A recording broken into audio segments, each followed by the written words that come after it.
অনেক রকম চাল ডাল সব একসঙ্গে নিয়ে চলে এসেছি। 1/4 কাপ করে শুকনো খোলায় ভাজা মুগ ডাল, মুসুর ডাল, ছোলার ডাল আর গোবিন্দভোগ চাল নিয়ে নিয়েছি। 1/3 কাপ নিয়েছি বিউলির ডাল, আর গমের বদলে নিয়েছি গমের ডালিয়া, ওটা নিয়েছি 1/4 কাপ। সব ভালো করে ধুয়ে জল ঝরিয়ে রোদে শুকিয়ে নিয়েছি। এরপরে মিক্সিতে দিয়ে গুঁড়ো করে নেব। এতক্ষণে বুঝেই গেছেন হালিম বানাচ্ছি, আর আমাদের হালিম মিক্স রেডি হয়ে গেল। তেল গরম করে কুচি কুচি করা পেঁয়াজ ভালো করে ব্রাউন করে ভেজে নিয়ে তাতে দিয়ে দিয়েছি চিকেনটা। শানের হালিম মশলা আনিয়েছিলাম ব্লিঙ্কিট থেকে, সেই হালিম মশলা 2 চামচ এবার এই চিকেনে দিয়ে দেব।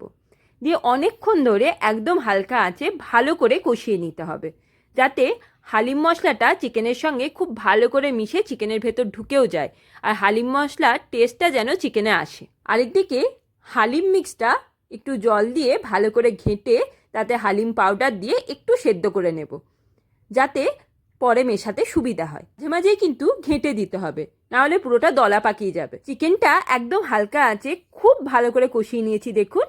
এবারে হালিম মিক্সটা প্রায় সেদ্ধ হয়ে এসেছে, এটাও ঢেলে দেবো এই চিকেনের মধ্যে। ঢেলে দিয়ে খুব ভালো করে মিশিয়ে দিয়ে একদম হালকা আঁচে চাপা দিয়ে প্রায় আধ ঘন্টা মতো আমি রান্না করে নিয়েছিলাম। সেই ফাঁকে আমি একটু পেঁয়াজের বেরেস্তা করে নিয়েছি, ধনেপাতা, পুদিনা পাতা, শসা সব কুচি কুচি করে কেটে নিয়েছিলাম। হালিম করতে কিন্তু বেশ টাইম লাগে।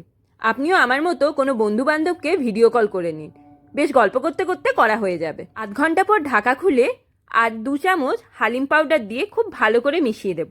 পুরো রান্নাটাই যেহেতু একদম হালকা আঁচে হয়, মাংসটা খুব ভালো সেদ্ধ হয় আর সেই সঙ্গে খুব টেস্টিও হয়। এবার তরকাটা তৈরি করে নেব। নিয়ে নিয়েছি ঘি। ঘি গরম হয়ে গেলে তাতে দিয়ে দিয়েছি একটা শুকনো লঙ্কা, আপনারা চাইলে আরও কয়েকটা নিতে পারেন।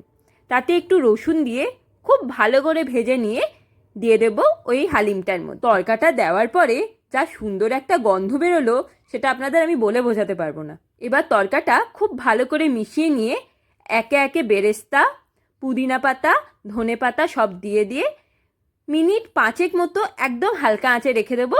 তারপরেই রেডি হয়ে যাবে আমাদের চিকেন হালিম। হালিম রান্না করলে একটাই সমস্যা, এত এদিক ওদিক ছেটায় পুরো গ্যাস ওভেনটা একদম হলুদ হয়ে যায়। তবে এত টেস্টি খাবারের জন্য এইটুকু কষ্ট আমি করতেই পারি। হালিম মশলাটা বাড়িতেও বানানো যায়, পরে একদিন আপনাদের বানিয়ে দেখাবো। আজকে তাড়াহুড়ো ছিল বলে আমি আনিয়ে নিয়েছিলাম।